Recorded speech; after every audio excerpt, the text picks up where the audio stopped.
चलिए जी, स्वागत है, अभिनंदन है एक बार फिर से आपका हमारे यूट्यूब चैनल में। तो आज की वीडियो में बात करेंगे कनिष्ठ सहायक को लेकर। जी हाँ, बड़ी अपडेट्स हैं और 3 महत्वपूर्ण अपडेट्स हैं रिजल्ट्स को लेकर, डीबी को लेकर और कुछ शंकाएं जो अभ्यर्थियों के मन में थी उनका भी संशोधन इस वीडियो में हम आपके साथ करेंगे। तो चलिए शुरू करते हैं, पॉइंट नंबर 1 से शुरू करते हैं। तो जैसे कि आपको पता है कि कुछ अभ्यर्थी अधीनस्थ सेवा चयन आयोग के जो अध्यक्ष हैं जीएस मार्तोलिया साहब से मिलने गए थे डीबी को लेकर, क्योंकि बहुत सारी शंकाएं उनके मन में थी। तो यहाँ पर बड़ी खबर जो है वो 1 दिसंबर से ही, जी हाँ 1 दिसंबर से ही आपकी डीबी शुरू होगी एज पर द अपडेट जो कि आयोग ने दी है। लेकिन बहुत सारे अभ्यर्थी ऐसे भी हैं जिनके मन में ये डाउट था कि 1 दिसंबर से आयोग ने जैसे कहा है उसकी रिसेंट अपडेट में कि वन दरोगा के जो अभ्यर्थी छूट जाएंगे उनका भी जो है डीबी वो कराएगी। लेकिन आयोग कह रहा है कि उसकी जो प्लानिंग है वो ठीक ठाक है। वो कनिष्ठ सहायक भी और जो अभ्यर्थी छूट गए हैं आपके वन दरोगा के, उनका भी वो डीबी साथ में करा लेगा। अब ऐसा आयोग कह रहा है, अब देखते हैं आयोग क्या इस पे अपडेट देता है, वो तो आने वाला समय बताएगा। चलिए अब पॉइंट नंबर 2 और भी इम्पोर्टेंट बन जाता है कि आयोग कह रहा है कि वो एक दिन में 50 अभ्यर्थियों का डीबी कराने को लेकर विचार कर रहा है। अगर इस हिसाब से किया जाए तो 1.5 गुना से अधिक जितने पद हैं उससे 1.5 गुना से लगभग आसपास ज़्यादा ही जो है अभ्यर्थियों को आयोग बुलाएगा। और उस हिसाब से अगर आप कैलकुलेट करेंगे तो ये काफ़ी लंबा डीबी जो है खींच सकता है। और इसमें क्योंकि जितना लंबा डीबी जाएगा यानी कि जितनी अधिक देरी होगी उतनी अधिक देरी नई भर्ती को भी आने में होगी। कनिष्ठ सहायक की जो कि पाइपलाइन में पड़ी हुई है, लगभग 500 के आसपास इसमें पद हैं। ये कनिष्ठ सहायक की टोटल पद हैं 500।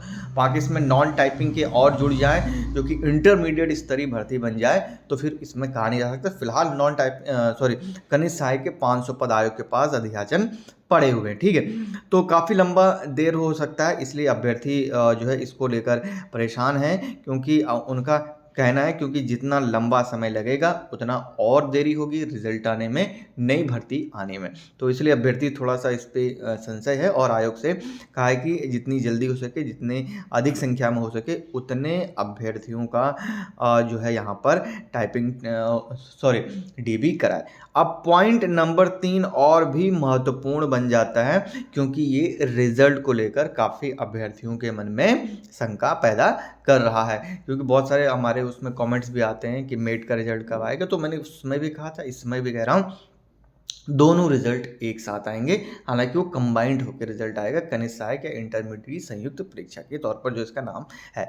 तो जिन्होंने टाइपिंग टेस्ट दिया है और पास किया है उनका चयन टाइपिंग कैटेगरी वाले पोस्ट के लिए होगा। जैसे कि आपको पता है यदि कोई कैंडिडेट टाइपिंग में फेल हो जाता है लेकिन मेरिट में है, ठीक है, उसका मेरिट में है, तो उसे जो नॉन टाइपिंग वाली है वो जो है पोस्ट मिलेगी जो कि मेट के तौर पर जाए। अच्छा, लगभग जितने भी अभ्यर्थी हैं सभी ने दोनों पदों के लिए आवेदन किया। शायद ही कुछ अभ्यर्थी होंगे, if I am not mistaken, जिन्होंने केवल मेट के लिए आवेदन किया है, तो उनका नॉन टाइपिंग का जो मेरिट है उसी में जो है आएगा। और जिन्होंने टाइपिंग दी है लेकिन उनका रिजल्ट में जो है 9 टाइपिंग फेल हुए हैं या इस तरह से हुए हैं, तो उनका भी जो है रिजल्ट जो है नॉन टाइपिंग जो पोस्टेज हैं उनके लिए जो है यहाँ पर सिलेक्शन होगा। यानी कि इस बार जो परिणाम है आपके मेरिट प्लस एलिजिबिलिटी के अनुसार संयुक्त होकर रिजल्ट आएगा। ऐसा नहीं हो सकता कि मेट का रिजल्ट आए अलग आए और टाइपिंग का अलग आए। तो ये रही अपडेट। बहुत सारे अभ्यर्थी इसको लेकर लगातार जो है कमेंट्स कर रहे थे। बाकी उम्मीद है आपको 2 से 3 दिनों में जो औपबंधिक श्रेष्ठता सूची है वो आयोग की ओर से देखने को मिलेगी। क्योंकि 1 दिसंबर को आयोग ऐसा कह रहा है, तो आज I think if I am not mistaken it's 22 नवंबर, तो नेक्स्ट वीक आपको जो है ये चीज़ देखने को मिलेगी। बाकी इस पर आपकी क्या राय है मुझे कमेंट सेक्शन में बताइए ज़रूर। वीडियो अच्छी लगी तो लाइक कर दीजिए और चैनल पर पहली बार आए तो सब्सक्राइब करना मत भूलिएगा। धन्यवाद।